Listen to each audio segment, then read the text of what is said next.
السلام عليكم ورحمة الله.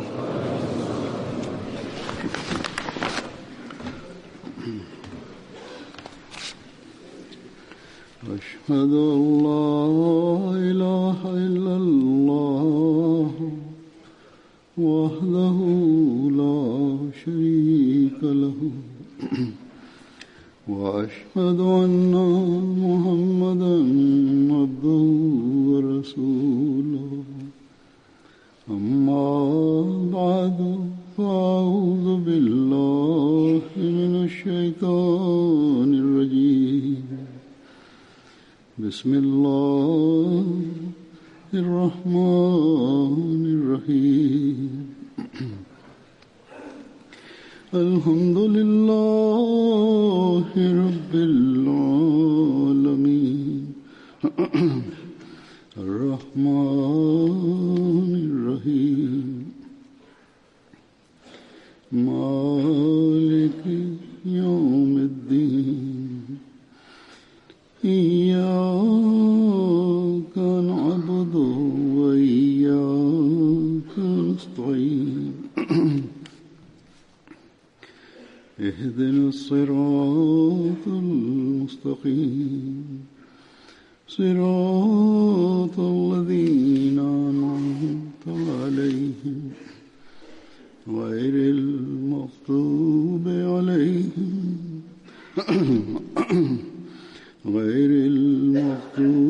عليهم ولا الضالين.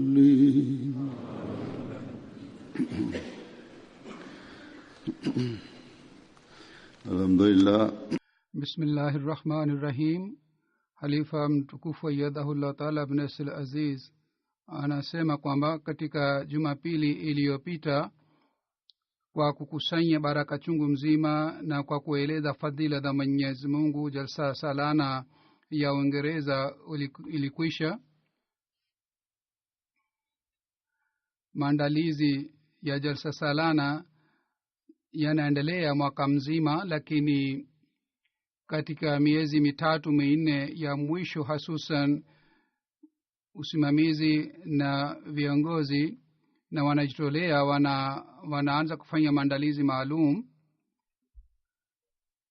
Na katika wiki mbili ya kabla ya salana wanajitolea kwa ajili ya maandalizi wanakuwa wengi sana, hasusan katika Hadikatul Mahdi kwa ajili ya kuleta starehe ya kila aina. Hawa wanaojitolea wanatumia uwezo wao wote ili waweze kuleta starehe kwa ajili ya wageni.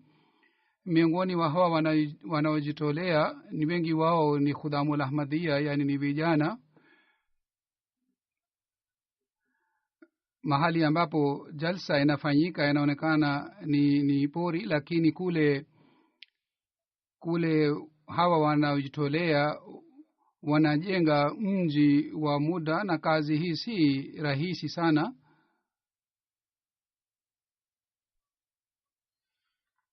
Kisha wanaojitolea si wote ni wale ambao wanao ujuzi wa kujenga mji huu au kufanya kazi hii yote, lakini yoyote inayotokea hii yote ni kwa fadhila za Mwenyezi Mungu. Hazur anasema kwamba ni Mungu pekee ambaye anatia baraka sana katika juhudi hii inayofanywa. Na wakati wageni wanapokuja, wao pia kwa kuona shauku ya wanaojitolea, wageni pia wanasifu sana hawa vijana wanaojitolea.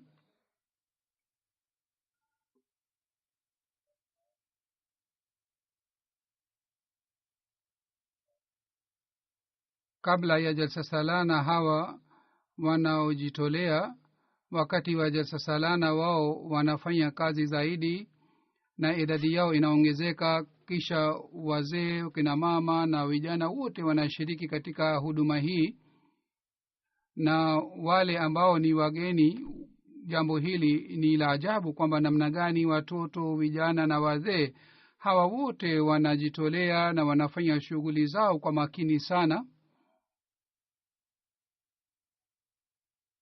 Wageni ambao hawana uzoefu wa kazi hii wao kwa kuona kazi hii ya hawa wanajitolea wanashangaa sana na wanapata athari nzuri, na jinsi baadaye wanayoeleza maoni yao inakuwa ya aina yake. Hawa wageni pamoja na huduma ya wanajitolea wao wanaeleza katika maoni yao kwamba jalsa imeacha athari nzuri sana juu ya maisha yao na maisha yao yamebadilika, ingawa hawa wengine si Waislamu, lakini mafundisho ya dini tukufu ya Islam yanapatikana juu ya maisha yao. Hawa wanasema wamepata maelezo zaidi kuhusu Islam na kuhusu jumuiya. Hawa badala ya kupata athari mbaya ya Islam wanapata athari nzuri ya mafundisho ya Islam. Basi ikiwa jalsa salana pande moja inaimarisha imani ya wanajumuiya na inaimarisha udugu katika wanajumuiya, pamoja na hii jalsa salana inakuwa sababu ya kuambia wasiko wa Islam kuhusu mafundisho ya Islam. Katika siku pili ya jalsa salana, katika hutuba baraka za Mwenyezi Mungu zinazoelezwa zinazopatikana katika mwaka mzima.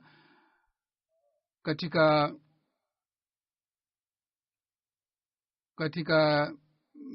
hutuba hii tunamshukuru Mwenyezi Mungu kwa sababu ya baraka zake. Sisi tunaona na tunashuhudia kwamba ikiwa sisi tunamshukuru Mwenyezi Mungu, basi baraka na fadhila za Mwenyezi Mungu zinashuka zaidi. Hata katika siku za jalsa salana baraka hizi zinaonekana.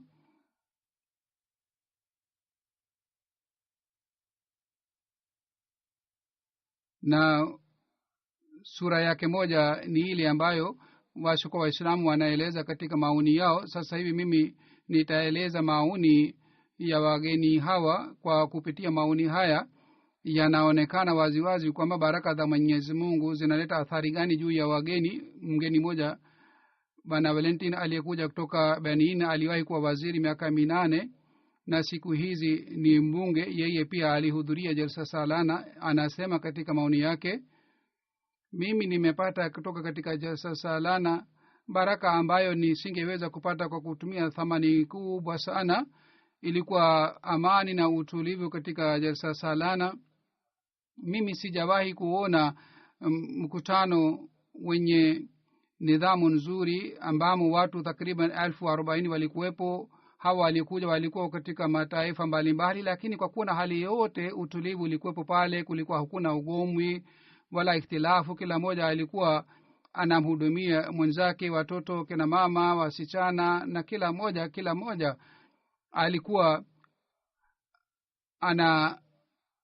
alikuwa anatoa huduma zake kwa ajili ya wengine. Na jambo hili ni lenye shangaa sana, lenye ajabu sana kwa ajili yangu, kwamba hapa hakuna wanajeshi bali wanajitolea. Hawa wote ni wanajumuiya ambao walikuwa wanajitolea. Nilikuwa nafikiria kwamba katika zama hizi kufanya kazi hivi ya kujitolea hivi namna gani inawezekana, lakini baadaye nimeona matokeo ya haya yote ni kwamba hii yote ni kwa sababu baraka ya uhalifa unayopatikana katika jumuiya. Kwa sababu ya uhalifa, vijana, wasichana, kina mama, hawa wote wamepata malezi na hawa wote wanapata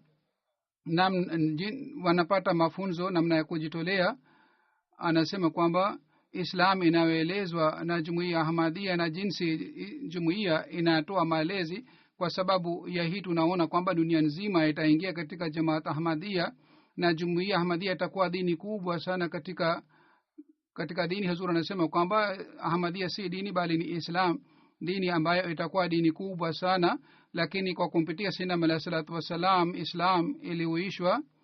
Huyu anasema kwamba mafundisho yanayotolewa na jumuiya Ahmadiyya hali yake inaonekana waziwazi katika jalsa salana. Mimi kwa kupata athari hii ninarudi kutoka London. Kwa hivyo kuja kwangu itakuwa kumbukumbu ya maisha yangu. Kisha mgeni mwingine kutoka Benin, Bana Pascal Saheb, ambaye ni kiongozi katika serikali, yeye anasema mimi nimeshiriki mikutano mingi sana katika maisha yangu, lakini sijawahi kuona nidhamu kama inapatikana katika jalsa salana yenu. Wale wote wanaojitolea katika jalsa salana wanatimiza wajibu wao vizuri sana, na walikuwa wanatoa huduma zao vizuri. Kuwalisha watu takriban 40,000 ilikuwa si rahisi, lakini mimi nashangaa kwamba wapishi wote na wale walikuwa wanagawa wanapakua chakula wote walikuwa wanafanya kazi hii vizuri sana. Ikiwa kazi hii inafanywa duniani nzima, basi mimi naona kwamba vita itaondoka na matatizo yote ya binadamu yataondoka. Mimi siwezi kubaki bila kusifu jumuiya Ahmadiyya. Kila mwanajumuiya, awe kijana, mtoto, msichana, kina mama, hao wote ni nidhamu nzuri na utaratibu mzuri. Na mwakilishi wa rais wa Haiti bana Joseph anasema kwamba uzoefu huu wa jalsa salana ni uzoefu mzuri sana. Mimi siwezi kusahau jalsa salana, jinsi vijana waliojitolea. Mimi nimepata mafunzo mazuri sana, hata maoni yangu yamebadilika sana kuhusu Islam. Kutoka Ivory Coast, judge wa Supreme Court pia alihudhuria jalsa salana. Huyu ni advisor wa National Constitution wa Ivory Coast. Anasema mimi mwenyewe ni Muislamu na tangu miaka 20 nimewahi kushiriki mikutano mbalimbali ya makundi mbalimbali ya Waislamu, lakini katika miaka hii 20 yote mimi sikupata elimu ile ya Islam ambayo mimi nimepata katika siku 3 ya jalsa salana. Katika siku 3 ya jalsa salana maendeleo ya kiroho niliyopata sikupata katika miaka 20 iliyopita. Maulama ambao ni si wanajumuiya, wao hawana kitu chochote. Ikiwa mtu anataka kujua kuhusu mafundisho sahihi ya Islam, basi yeye aje katika jumuiya, atapata mafundisho haya katika jumuiya. Kisha anasema kwamba katika jalsa jinsi vijana walikuwa wakijitolea kwa kuona huduma zao inadhihirika na inathibitika kwamba wanajumuiya wanapenda sana uhalifa, na kwa sababu ya mapenzi haya wanatii halifa wao na wao wanaishi kwa udugu na umoja unapatikana katika jumuiya hii. Ndiyo ni sababu kwamba wanatoa huduma haswa ya Islam. Kundi lingine la Islam halina kiongozi kama wanajumuiya wanao. Anasema hata siku za usoni pia nitakuja jalsa salana, nitakuja na mke wangu. Kisha kutoka Belize mwandishi wa habari anasema kwamba mimi nilipokaa katika ndege kwa ajili ya kuja Uingereza, nilikuwa na hofu sana na nilikuwa napata mawazo mbalimbali. Nilikuwa sina mawazo haya kwamba nimekaa katika ndege safari yake ni masaa 7, bali nilikuwa na hofu na wasiwasi hii kwamba siku 3 mimi nitakaa pamoja na Waislamu. Ugaidi unapatikana duniani na sababu ya ugaidi huu ni Waislamu. Nilikuwa nafikiria mawazo haya na nilikuwa nikihisi kwamba nimeshakaa kwenye ndege, sasa mimi siwezi kurudi, lazima mimi nitakaa na hawa magaidi. Anasema mimi nikafanya dua kwamba mimi nisipate matatizo kutoka kwa hawa magaidi. Anasema mimi nilipofika hapa mimi niliona hali ni tofauti kabisa na mawazi yangu. Mimi nilikaa hapa kama ni malkia, na athari nilipata katika jalsa salana ni ya aina yake. Nilikutana na watu mbalimbali, lakini sikuwahi kupata watu wenye huruma kama wanajumuiya. Mimi nilikuta jumuiya ni jumuiya nzuri sana, na mimi nilipata sifa nzuri sana katika jumuiya. Kila siku ilikuwa ya aina yake. Wakati wa jalsa mimi ninafahari kwamba mimi narudi hapa baada ya kujenga urafiki mzuri. Basi uzoefu wangu ni uzoefu ambao sitasahau katika maisha yangu. Kisha meya wa mji wa Belize anasema, jina lake ni Bana Joseph. Mimi nilikuja mara ya kwanza katika jalsa salana, lakini uzoefu wangu ulikuwa mzuri sana. Siku 3 nilikuta wanajumuiya wana udugu na vile vile wanawahurumia wengine. Mimi nimekuja katika nchi ambapo tuna matatizo mengi sana ya jamii. Mimi kwa kuwa meya wa Belize naona kwamba kwa ajili ya kuondoka katika matatizo yote huenda tupate uongozi kutoka kwa jumuiya Ahmadiyya. Anasema mimi narudi hapa kwa kuwa na kumbukumbu nzuri sana. Anasema malazi na chakula na usafiri, mambo haya yote yalipangwa vizuri sana. Madriver walikuwa wamesimama uwanja wa ndege na walikuwa wanakaribisha wageni. Hivyo ndio watoto ambao walikuwa wanawapatia wageni maji, na wale ambao walikuwa wanagawa chakula, na kina mama ambao walikuwa wanajitolea wakati wa jalsa salana. Ilikuwa kwamba hawa wana utaratibu mzuri sana. Kisha kutoka Italy profesa moja alikuja, bana Balda Saheb. Yeye anasema katika maoni yake, huyu ni padri katika kundi la Catholic na aliwahi kuwa mshir wa papa. Anasema katika jalsa salana mimi nimekuta mambo matatu. Ya kwanza ni kwamba watu wa taifa mbalimbali walikuwa wanapendana, na walikuwa wanapendana kiasi kwamba hali hii hatupati katika dunia nzima. Jambo la pili ni kwamba utulivu ulipatikana katika jalsa salana, kulikuwa hakuna jambo la wasiwasi. Na jambo la tatu ni kwamba hotuba za halifa zilikuwa na ujumbe waziwazi na nasaha nzuri zilitolewa ndani ya hotuba zake. Kisha kutoka Philippines mgeni moja alikuja, anaitwa Belina Lubis. Yeye anasema katika maoni yake, anafanya kazi kwa ajili ya Arab News.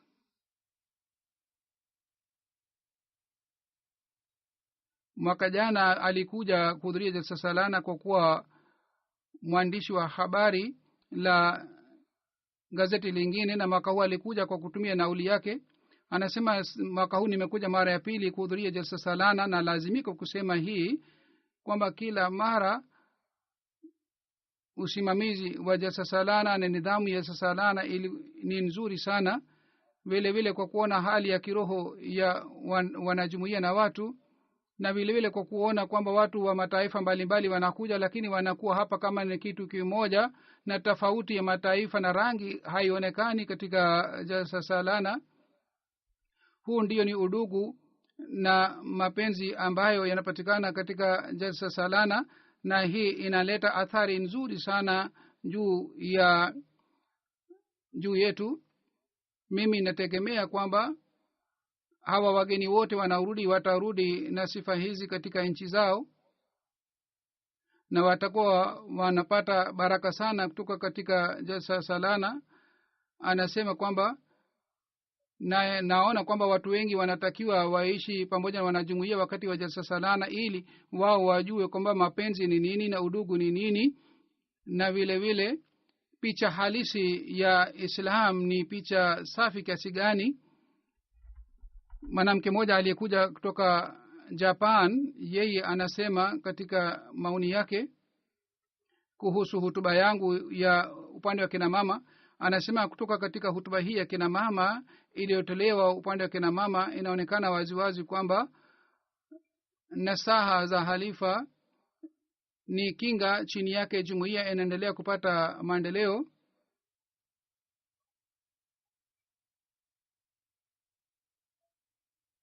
Anasema siku hizi watu wanaendelea kuwa mbali na dini, lakini tulikuwa tunafikiria kwamba kuna nguvu gani ambayo inatia mawazo ya kuitumikia. Tulikuwa tunafikiria swali hili, lakini tulipokuja siku ya kwanza katika jalsa salana na kwa kusikiliza nasaha ya halifa mtukufu, tukawa na yakini kwamba ni dua, ni ile nguvu ambayo inaleta tofauti baina ya jumuiya na jumuiya zingine. Katika jalsa salana nilipata bahati ya kufanya maombi. Baada ya dua tuliona kwamba mioyo yetu pia imepata utulivu. Anasema wakati wa jalsa salana ilikuwa joto sana, lakini sisi hatukushuhudia kwamba kwa sababu ya kuwa joto watu walichoka, bali walikuwa najitolea, walikuwa wanafanya tabasamu. Wakati wa chakula pia nidhamu ilikuwa nzuri sana. Wakati nilipojua kwamba watoto wanatoa wanapatia maji na wale wanaosafisha vyoo, hawa wote ni wale ambao wanajitolea kwa furaha sana. Basi mimi nilikuwa nikiwaombea kwamba Mwenyezi Mungu awe radhi pamoja nao. Hawa wanatoa utulivu wao kwa ajili ya raha ya wageni. Kuna Petrus ambaye ni mwanajumuiya kutoka Badelo anasema kwamba katika maisha yangu sijawahi kuona mkutano wa aina hii. Ratiba yote ilianza kwa wakati na hii iliniachia athari nzuri, na hutuba zote zilizotolewa zilikuwa sawa na hali ya siku hizi. Mpango wote wa jalsa salana ulionekana kama ni mashini ambayo inaendelea, na ilionekana kwamba wanajitolea wote wanaendesha vizuri mashini hii. Kila anayejitolea alikuwa anaonekana ni mahiri sana wa kazi yake. Kisha anasema wakati wa jalsa salana maonyesho yoyote yaliyowekwa yalikuwa yenye elimu sana, hususan archive na makhzan tasawir na review of religion. Ni maonyesho yaliniachia athari nzuri sana. Mimi nilipenda sana maonyesho haya. Kwa sababu ya maonyesho haya elimu yangu kuhusu jumuiya iliongezeka sana. Mimi kwa kushiriki jalsa salana, mimi namshukuru Mwenyezi Mungu sana ambaye alinijalia kwamba mimi nimeshiriki jalsa salana ya jumuiya.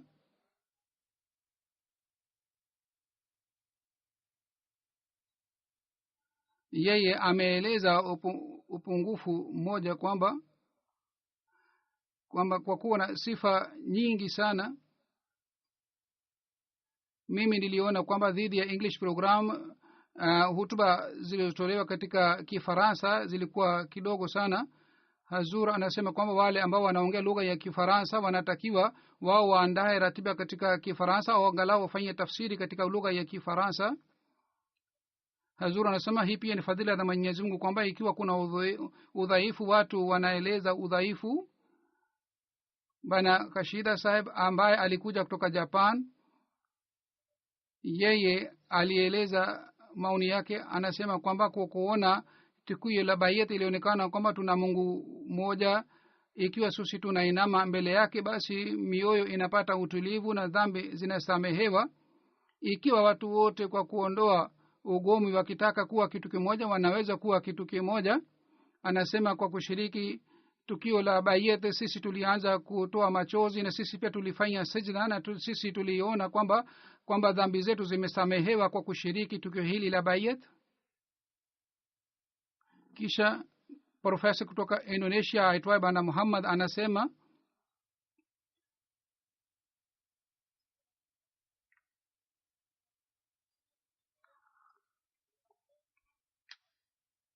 kufanyika jalsa salana ni jambo la ajabu sana.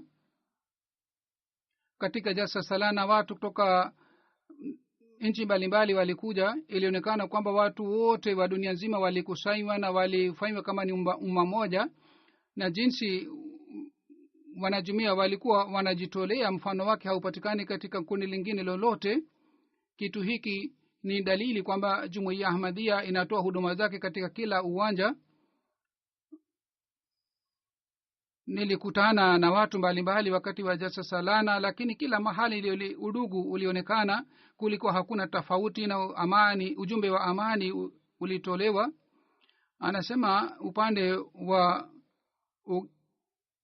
karamu, mimi siwezi kueleza sifa yake. Wanajitolea, wanatoa huduma vizuri sana, na wanakutana na watu kwa tabasamu na bashasha sana. Sisi tulihisi kwamba tupo nyumbani kwetu. Hutuba za jalsa salana zilizotolewa, kila mmoja alikuwa anaelewa vizuri hutuba hizi. Anasema mimi nina maoni kwamba jalsa salana ya aina hii ifanywe katika Indonesia, na ambamo halifa mtukufu pia awe, na hii itakuwa yenye heshima sana kwa ajili yetu. Hazur anasema kule ikiwa anataka kufanya jalsa wao basi wafanye juhudi kule, badala hii wao wanaendelea kuzidi katika uadui. Hazur anasema kuna mwanamke mmoja kutoka Indonesia ambaye ni kiongozi wa kundi la kina mama. Yeye anasema mimi nimeshawahi kusoma vitabu mbalimbali vya jumuiya na mimi najua sana kuhusu jumuiya, lakini wakati niliposhiriki jalsa salana na niliposikiliza hutuba za halifa mtukufu, basi mimi nilipata athari sana. wanajumuiya wengine ni alim wenye kufanya vitendo sawa na elimu, wanasikiliza nasaha ya halifa. Kwa kuona hali hii yote mimi nashangaa sana. Watu wanasema jumuiya Ahmadiyya ni jumuiya ya kafiri na inawapoteza watu wengine, lakini ukweli ni kwamba hawa wanajumuiya ni Waislamu haswa ambao wanazingatia swala, wanatimiza haki za wanadamu na haki za Mungu, wanaheshimiana. Kabla ya kuongea wanasema assalamu alaikum. Katika kila ratiba tuliona utaratibu mzuri sana. Kila anayejitolea anatoa majukumu yake vizuri sana kwa uchamungu.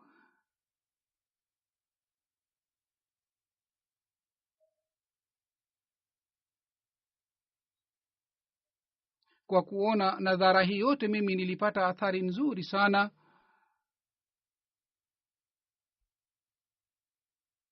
Anasema haya yote yalitokea yanaonekana ni baraka ya halifa mtukufu. Hazur anasema huyu mwenyewe si mwanajumuiya, lakini anasema hii yote ni kwa baraka ya Ahmadiyya.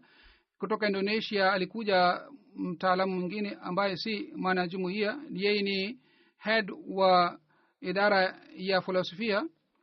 Anasema mara ya kwanza mimi nilishuhudia mkutano wa aina hii ambamo katika kila hatua hali ya kiroho ilizingatiwa.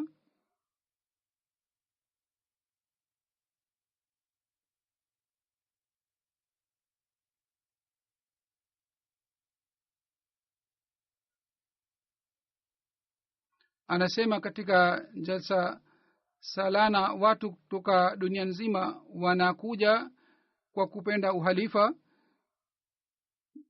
Mimi nasifu sana juhudi ya halifa mtukufu ambaye amekusanya watu wote wa dunia nzima na udugu unapatikana hapa.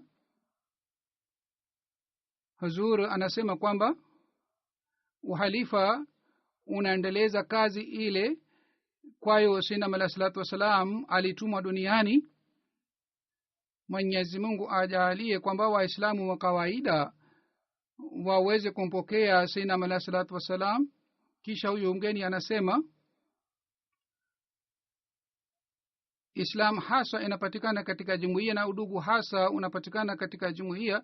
Jumuiya Ahmadiyya ni jumuiya pekee ambayo mfano wake haipatikani duniani, na mwito wake ni mzuri sana na unapendeza sana. Katika kila hutuba ya halifa aya ya Qur'an tukufu na hadithi zilisomwa na mafundisho ya Islam yalielezwa. Jalsa salana ingawa inafanyika siku 3, lakini athari yake ni ya muda mrefu. Kwa hiyo sisi tunawashukuruni sana kwa sababu ya kutualika.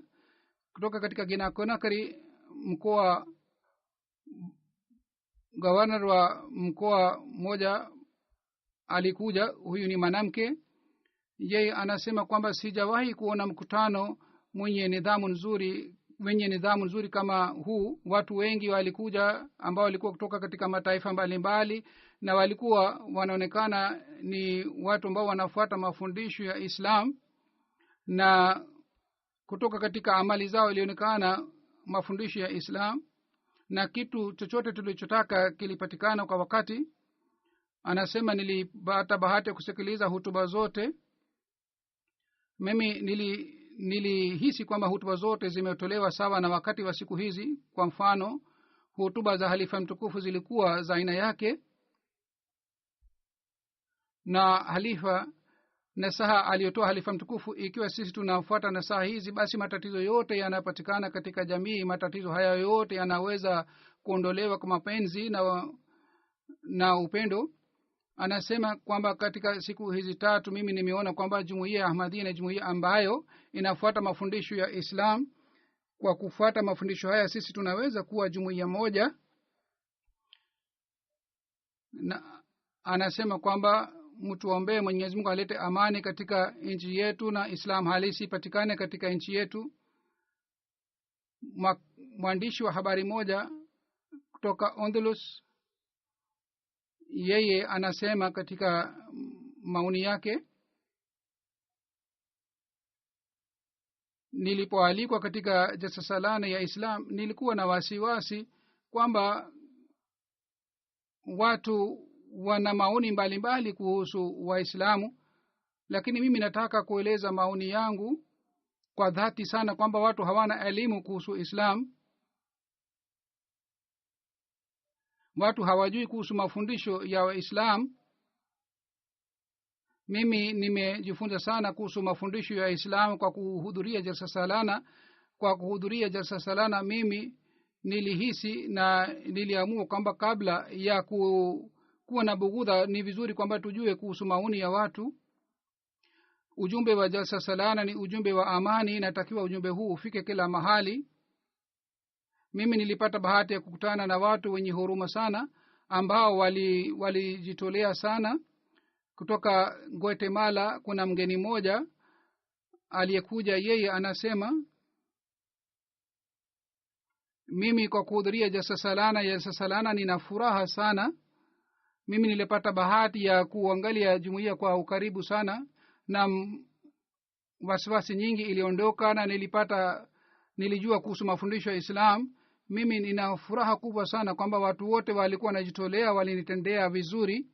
Mimi nilikuwa mwanamke, lakini mimi sikuhisi hata mara moja kwamba nipo mbali katika nyumba yangu, bali kinyume na hali hii mimi niliona kwamba mimi nipo chini ya ulinzi, na niliona kwamba mimi nina heshima sana, ninapewa heshima sana. Na vile vile nilishuhudia udugu kwa kukutana na watu mataifa mbalimbali. Nilihisi kwamba watu wote hawa wanapendana, ingawa wanaongea lugha mbalimbali, lakini amali zao zilikuwa zinathibitisha kwamba itilafu hii si kitu chochote, bali hao wote kama ni ndugu. Anasema mimi nimepata athari nzuri sana kwa kuona mazingira haya ya Islam. Mimi nimeshuhudia kwamba Waislamu wa Ahmadiyya wanaleta amani kwa amali zao.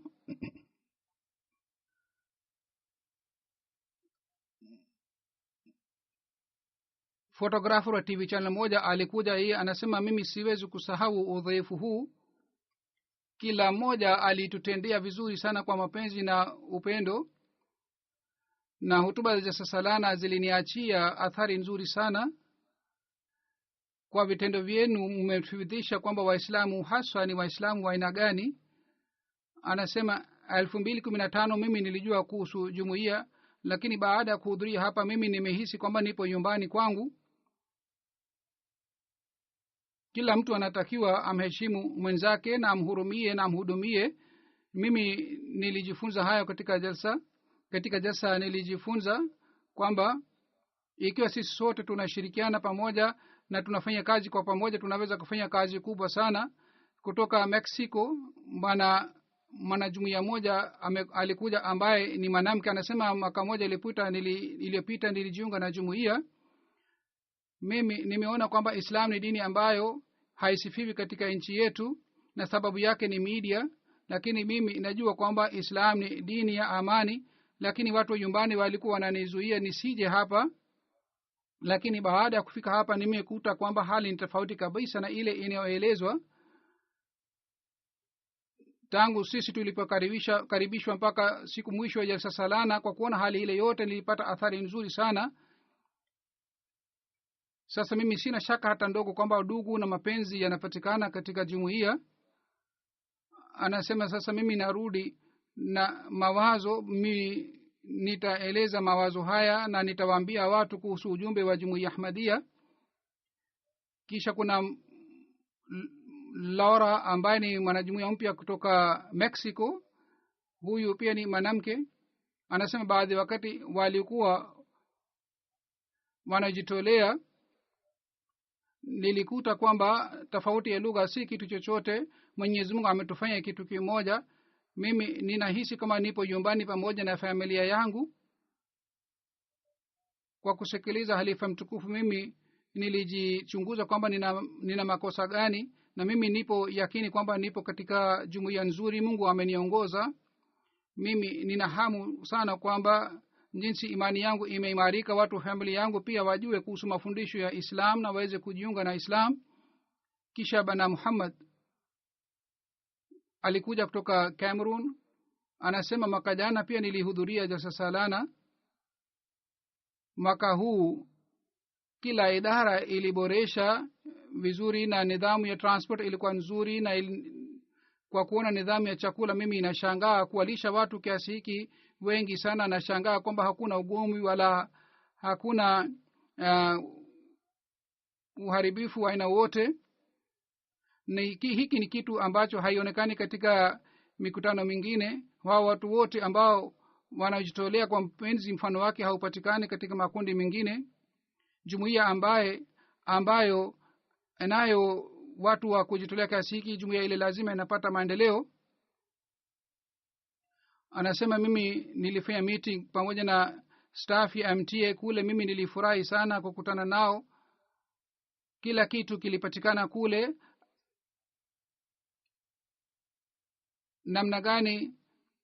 namna gani ujumbe wa jumuiya unawafikia wengine. Hali hii nilijua kwa kukutana na watu ambao si wanajumuiya na kwa kuona athari yao na maoni yao. Anasema halifa hutuba aliyotoa katika upande wa jalsa kina mama, hutuba ile ni nzuri sana kwa ajili ya malezi ya watoto wetu. namna gani tunatakiwa tutumie social media. Halifa alieleza katika hotuba yake mambo haya yote ni muhimu sana. Ikiwa sisi hatutaokoa watoto wetu, basi watoto wetu wataenda mbali wa ubinadamu. Tunalazimika kufuata manesaha hizi zote. Kisha anasema halifa mtukufu hotuba yake ya mwisho ilikuwa yenye athari sana. Kwa kusikiliza hotuba yake sisi tuliona kwamba sisi tuna makosa mengi sana. Ikiwa sisi sote tunaelewa tafsiri ya halifa mtukufu na tunaanza kufuata nasaha zake, basi tunaweza kuboresha vizazi vyetu. Tafsiri ya halifa mtukufu imenitengisha na mimi nimetetemeka sana. Basi mimi nataka nifuate nasaha hizi zote za halifa. Anasema vile vile niliona maonyesho na nilipata elimu sana kuhusu jumuiya. Review of Religions inaendelea kutoa ujumbe wa jumuiya tangu miaka 100 iliyopita. Mimi mwenyewe nasoma Review of Religions bila kukosa na makala yote inakuwa nzuri sana. Hivyo ndivyo amesema kwamba huduma za Humanity First pia ni nzuri sana. Kutoka Iceland, Emilita ni mwanamke ambaye alikuja. Anasema kwa kuhudhuria jalsa salana elimu yangu imeongezeka sana na mimi nimejua zaidi kuhusu jumuiya Ahmadiyya. Kukutana na watu wa mataifa mbalimbali na kuongea nao ilikuwa ya aina yake. Upande zote niliona kwamba kuna udugu na mapenzi, na hotuba zilikuwa yenye imani sana na maonyesho yaliniachia athari sana. Katika maonyesho kwa kuona picha ya mashahidi nilipata udhia sana kwamba hao wote wameuawa kwa ajili ya dini. Siku ya 3 tukio la Bayet liliniachia athari nzuri sana. Siwezi kueleza maoni yangu kwa maneno. Kutoka Macedonia kuna mwandishi wa habari moja bana Tony Ajtosvi saheb alikuja. Yeye anasema kitu ambacho kiliniachia athari sana katika jalsa salana ni hutuba za halifa mtukufu. Kwa mfano kuhusu malezi ya watoto, hutuba yake tunatakiwa tuzingatie malezi ya watoto, na Hazur alieleza kuhusu mobile phone kwa namna gani vitu hivi vinaleta athari mbaya juu ya familia. Ujumbe huu ulikuwa mzuri sana kwa sababu kila familia anapata matatizo kwa sababu ya hii. Ikiwa familia haikai pamoja, basi ikhtilafu inapatikana na hivi umoja wa jamii pia unaharibika. Jana bana George alikuja kutoka Philippines. Yeye ni mwandishi wa TV channel, anasema wakilishi wa TV channel. Anasema mara ya kwanza nilikuta watu pamoja ambao ni mataifa mbalimbali. Kila mtu hata kama ni kutoka nchi gani, hata kama wao wanajuana au la, lakini walikuwa wanakutana kwa tabasamu na kwa bashasha na kwa kusalimiana.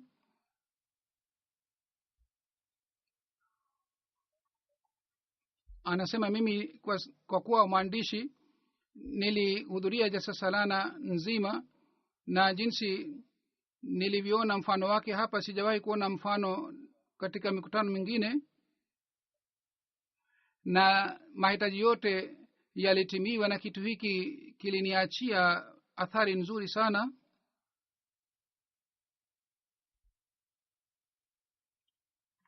Anasema kama kuna traffic control au ni maji, hawa watoto wadogo walikuwa wanatoa huduma zao vizuri sana. Anasema mimi nina furaha sana kwa kuhudhuria jalsa salana, kwa sababu ya kushiriki jalsa salana nimepata mwelekeo mpya. Jalsa salana hii ni muhimu sana katika maisha yangu. Kwa kuhudhuria jalsa salana mimi nimejua kuhusu tamaduni mpya. Kisha kutoka Yunan, Marcia Martin ni mgeni mmoja ambaye ni mwanamke. Yeye anasema siwezi kueleza uzoefu wangu niliopata katika jalsa salana. Hawa watu wote ambao walikuwa wanafanya dua kwa ajili ya amani, na jinsi niliyopata upendo, mimi siwezi kueleza katika maoni yangu.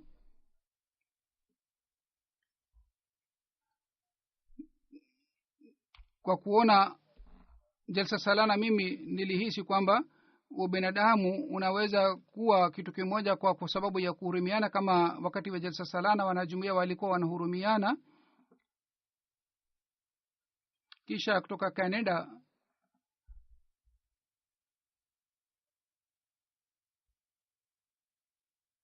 mgeni moja, wageni kadhaa walikuja ambao walikuwa wamevaa taji ya taifa lao.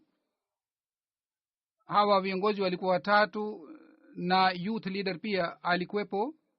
Bana huyu youth leader anasema sisi tulipata athari sana kwa sababu ya kujitolea kwa wanajumuiya. Sisi baada ya kurudi tutafanya mikutano pamoja na vijana wetu. Mimi sijawahi kuona nidhamu hii kama inapatikana katika jamaat, na mfano wake haupatikani. Hazur anasema khudam wanatakiwa wakumbuke kwamba ikiwa wao wanasifiwa, wanatakiwa wazingatie zaidi majukumu yao. Kisha anasema chief moja aitwaye Bana Rog Redman kwamba mimi napenda sana kuvuta sigara, na sisi sote tunavuta sigara. Hata katika kabila letu inaonekana kwamba kuvuta sigara ni sehemu ya dini, na sisi tunaitakadi kwamba kuvuta sigara ni muhimu sana kwa ajili ya kuboresha hali ya kiroho. Lakini wakati wa jalsa salana, wakati halifa mtukufu alipowasihi wanajumuiya wao wasivute sigara, chief akasema mimi pia nikaahidi kwamba mimi wakati wa jalsa salana sitavuta sigara. Kisha huyu alibaki juu ya ahadi yake. Hazur anasema kwamba hii ni mfunzo kwa ajili ya wanajumuiya. Hata mtu mmoja aliniambia kwamba katika ndege ndefu, katika ndege watu hawawezi kuvuta sigara. Wakati ule watu wanasubiri, ikiwa wakati jalsa salana wanasubiri watapata thawabu. Kisha anasema baada ya kusikiliza hutuba ya halifa, maoni yangu ni haya kwamba mafundisho ya Islam ni mafundisho ya amani na udugu na huruma, kama halifa alieleza katika hutuba yake. Basi mimi napenda kuwa mwanajumuiya. Kisha chief akasema lakini kabla ya ahadi hii atawasiliana na wazee wake. Hazur anasema kwa sababu hawa wanafuata sana mila zao, kwa hiyo alisema atawasiliana na wazee wake. Kisha Rothschild ni chief mwingine, yeye anasema katika maoni yake, udugu na upendo tuliopata katika jalsa salana yetu inathibitisha jinsi tulikuwa tukiishi zamani kwa kuwa kitu kimoja. Anasema kuhusu Islam, watu wana rai yao na watu Canada wana rai yao, lakini katika nchi yetu pia wapo wengine ambao wanaona mafundisho ya Islam si sahihi. Lakini mimi naona kwamba sisi ni maadui wa nafsi zetu kwa kuwa na maoni haya dhidi ya Islam. anasema mimi nimeshuhudia katika jumuiya kwamba hawapigani wala hawazungumzi dhidi ya watu wengine. Huzur anasema kwamba hizi ni hulka njema za watu ambazo zinaleta athari juu ya wageni. bana Emilio Lopez ambaye alikuja kutoka Spain anasema mara kwanza nimehudhuria jalsa salana. Mimi najua sana jumuiya Ahmadiyya. Jalsa ilikuwa nzuri sana. Jalsa ilikuwa ujumbe kwa ajili ya wengine. Jalsa ilikuwa ujumbe wa subira kwa ajili ya wengine.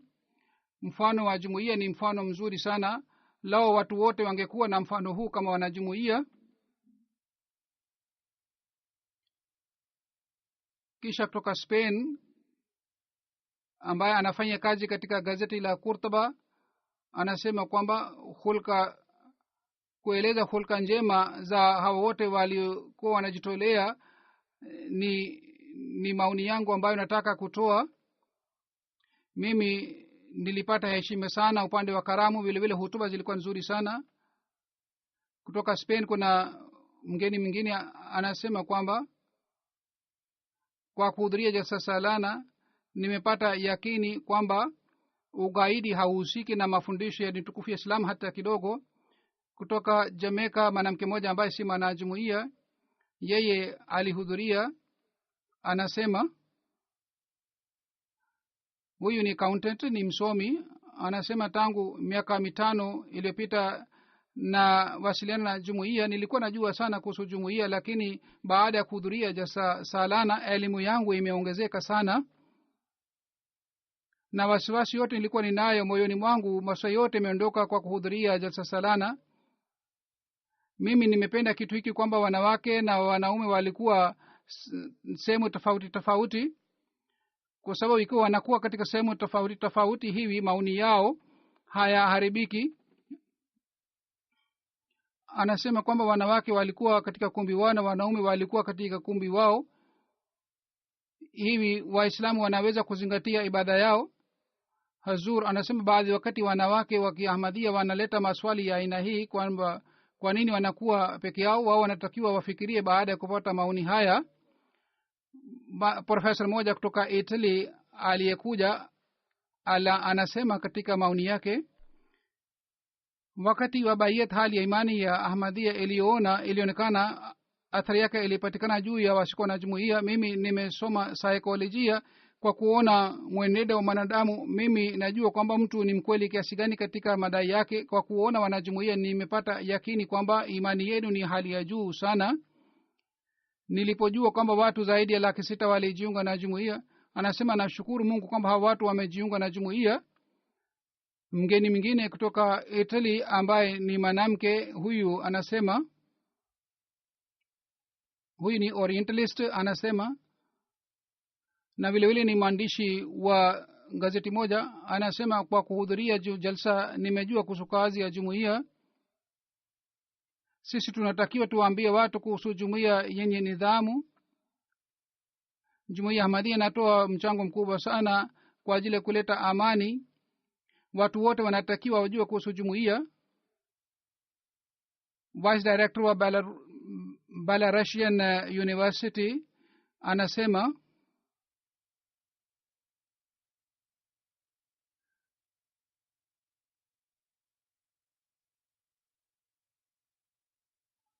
kuhudhuria jalsa salana ilikuwa yenye thamani sana. Mimi najua kuhusu dini, ni mahiri wa elimu ya dini, lakini kwa kuhudhuria jalsa salana mimi nimepata athari na mimi siwezi kusahau athari hii. Kwa sababu ya jalsa salana uhakika niliyopata ni huu kwamba Islam ni dini ya ulimwengu. Watu wanasikia neno hili lakini wengine hawakubali, kwa sababu kuna ikhtilafu inapatikana. vile vile kuna picha mbalimbali ya Islam. Kwa sababu ya hii watu hawaamini kwamba Islam ni dini ya ulimwengu. Lakini kwa kuona mazingira ya Islam shaka hizi zote, wasiwasi yote inaondoka. Nilikuja mara ya kwanza kuhudhuria jalsa salana. Mara ya kwanza mimi niliwashuhudia Waislamu kwa ukaribu sana. Wakilishi kutoka katika mataifa mbalimbali walikuja na walikuwa wamevaa mawazi yao, na vile vile mpango wote ulipangwa vizuri. Ikiwa tunataka kufanya mpango kwa ajili ya watu 200 tunapata matatizo sana, lakini namna gani hawa walifanya mpango kwa ajili ya watu 38,000. Mimi nataka kuwashukuru hao wote waliojitolea ambao walifanya mpango mzuri wa jalsa salana.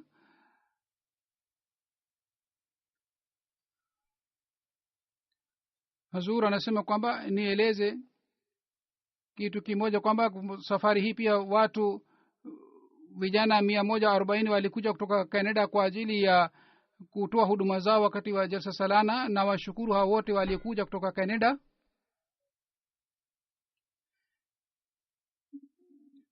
vile vile tabligh department Uingereza ilifanya mkutano wa maswali na majibu, na vile vile walifanya maonyesho matano.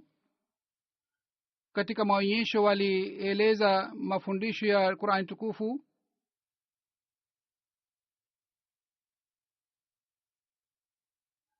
Hivyo ndivyo ilikuwa mashindano kuhusu sifa ya Mtume Muhammad sallallahu alaihi wa sallam.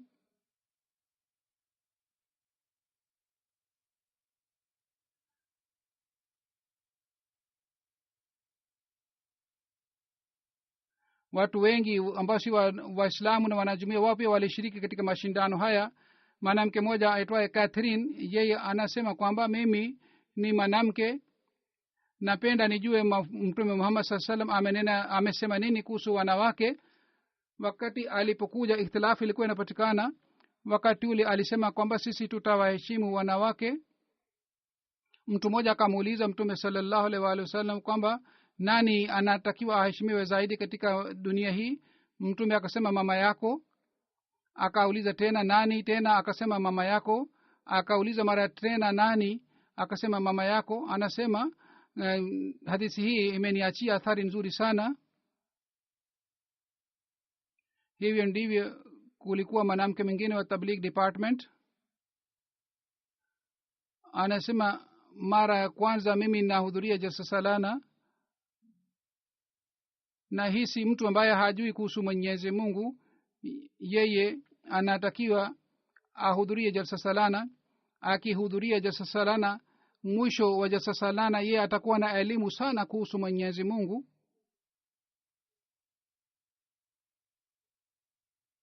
Na jinsi habari ya jalsa salana iliposambazwa duniani kwa kupitia Al-Islam website, zaidi ya watu 800,000 waliangalia, walisoma habari za jalsa online. Na katika magazeti kuhusiana na jalsa habari zilizotolewa ni 53, katika radio 30, na katika TV habari 4, na jumla habari 70 zilisambazwa.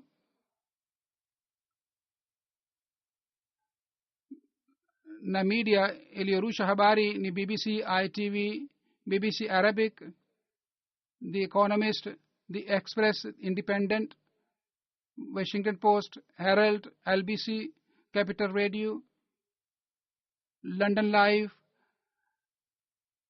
Vile vile radio station 19 regional ya BBC pia ilitoa habari ya jalsa salana. Waandishi wa habari walikuja kutoka dunia nzima. Wao watachapa habari ya jalsa salana katika magazeti yao.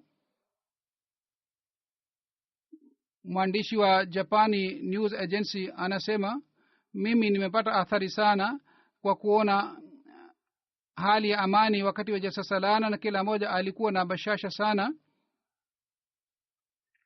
Nilikuwa nashangaa kwa nini watu walikuwa wanalia wakati wa jalsa salana. Niliambiwa kwamba kwa nini wakati fulani wanajumuiya wanalia. Niliambiwa kwamba wanajumuiya walikuwa wanamshukuru Mwenyezi Mungu na walikuwa wanafanya dua kwa ajili ya amani. Mwandishi mwingine wa habari anasema kuhusu kumbi wa jalsa ya Lajna Maila. Mwaka jana nilishiriki jalsa salana, lakini sikuweza kwenda katika kumbi wa kina mama. Mwaka huu nilienda katika kumbi wa kina mama, na lazimika kusema kwamba wanawake wenu ni wasomi zaidi kuliko wanaume. wao walikuwa na uhuru na walionekana ni wana imani sana juu ya jumuiya. Kwa hiyo mimi nilipata athari nzuri sana kwa kuona hali yao. Hazur anasema katika Afrika jinsi habari sasa ilipoenezwa, habari yake ni hii kwamba TV channel 15 ilirusha jalsa salana Ghana, the Gambia, Sierra Leone, Rwanda, Burkina Faso, Benin, Uganda, Mali, Brazil.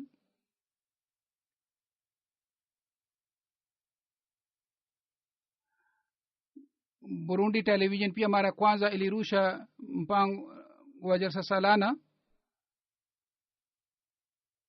Kwa jumla kwa kupitia TV channel hizi milioni 50 katika Afrika watu waliangalia jalsa salana na watu walipata athari nzuri. Hii inaonyesha kwamba watu waliangalia mipango yote ya jalsa salana. Hazur anasema kwamba maelezo yake ni ndefu sana, yani maoni ya watu ni mengi sana, na vile vile kuna taarifa ya press. Hivyo ndivyo kuhusu idara zingine zilizoacha athari nzuri, kama ni maonyesho ya Al-Hakam na maonyesho ya picha. Kwa kupitia maonyesho haya watu walijua kuhusu historia ya jumuiya, mpango wa jalsa salana, nidhamu ya jalsa salana, na katika maonyesho haya yote ambao walikuwa wanafanya huduma zao walikuwa wale ambao wanajitolea. Na kama wageni hawa wote wamesema katika maoni yao kwamba hawa wote wanajitolea, walikuwa wanafanya mahubiri kwa kimya kimya, wawe wakina mama wakina baba. Wale wote walishiriki mwaka huu, upande wa kina mama na upande wa kina baba. Wanasema kwamba hawa wote waliojitolea tuliona walikuwa na hulka njema sana.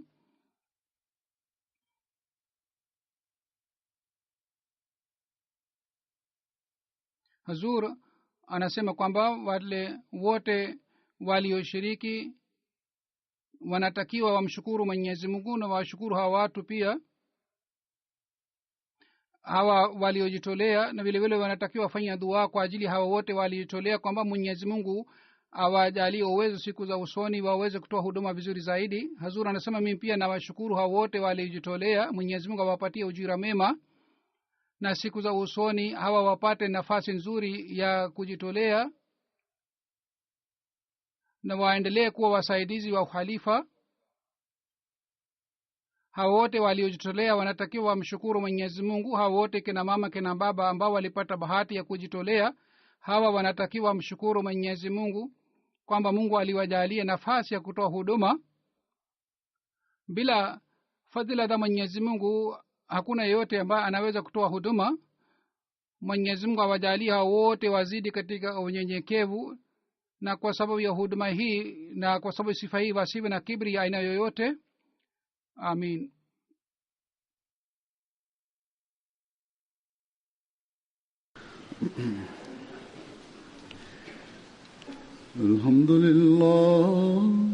Alhamdulillah nahmaduhu wa nasta'inuhu wa nastaghfiruhu wa nu'minu bihi wa natawakkalu alayhi wa na'udhu billahi min shururi anfusina wa min sayyiati a'malina.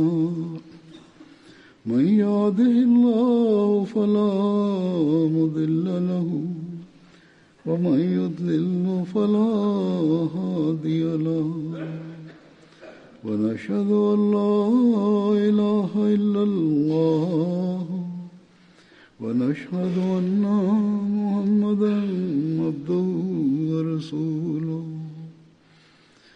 عباد الله رحمكم الله، إن الله يأمر بالعدل والإحسان وإيتاء ذي القربى وينهى عن الفحشاء والمنكر والبغي يعظكم لعلكم تذكرون. اذكروا الله يذكركم وادعوه يستجب لكم ولذكر الله أكبر.